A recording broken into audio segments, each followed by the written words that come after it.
So recently I got a gig from a tourism company called Canine Safaris Limited. I will tag their handle in the description below.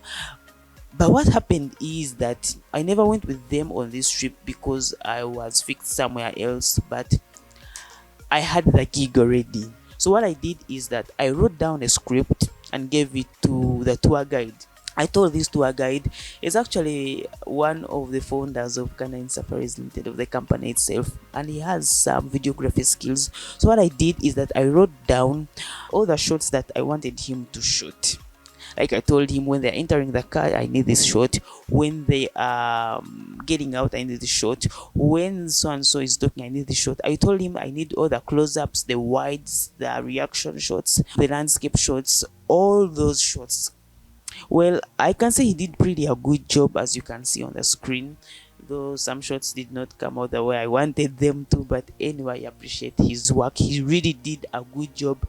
It being his first time holding this 4K camera and shooting such amazing content is really impressive. He did a good job and shot, as you can see, and he brought back the footage. The footage was worth more than 4 hours. Yeah, you can imagine I had to edit footage of more than 4 hours, and I never knew what this guy shot. And this is what happened. So I gathered all the content because the trip was for 2 days. I gathered all this content, put them in one huge timeline, and created some bins where I can put the audio, where I can put the logos, the cutaways and everything. And the reason why I'm creating this video is to tell each and everyone who is in this career, basically the editors, yeah, this is for you, is that you should always have a script.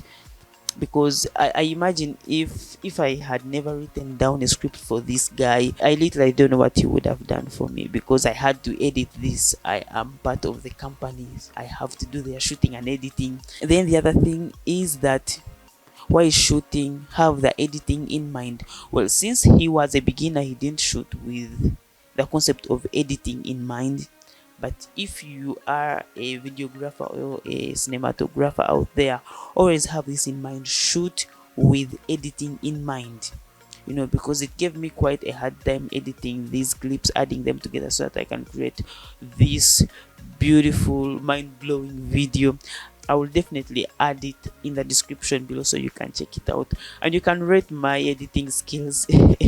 But I'm pretty sure I did a good job basing on the feedback that I got from the clients and the company itself, the Canine Safaris Limited. And the other thing, guys, that I have to tell you is, let's say someone just brings footage on your table and you have to maneuver through it, you know, the first shot, the second, the third, the shots intermediate, the intermediate shots, like where to put the cutaways, where to use the certain transition, how to get the best audio. Guys, audio, the background music, how to get the best background music. Guys, it is really difficult. If you are a videographer, if you're an editor, then you know what I'm talking about. Background music, it's really difficult, and you need to get copyright free music. It's really difficult. But then I had to do that. I had no option. I had to get the best free music from YouTube. And the other thing that I realized from this gig is that you don't have to be afraid to start. Whatever big the project is, always start. Like, put the footage on the timeline and start working.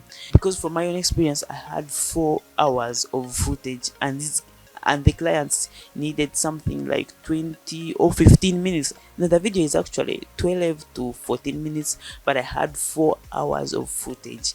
So you can imagine what I went through to get the 14 minutes full of only the beautiful scenes from the trip. So guys, drop all that footage on the timeline and start working, because whenever you don't, then you will always keep procrastinating it, and clients won't be that patient. They won't be that patient, honestly. Anyway, guys, I'm glad to share this with you, and in case you want to share something about editing footage that you did not shoot, you can go ahead and, you know, add it in the description down there. Thank you so much for watching. Catch you in the next video.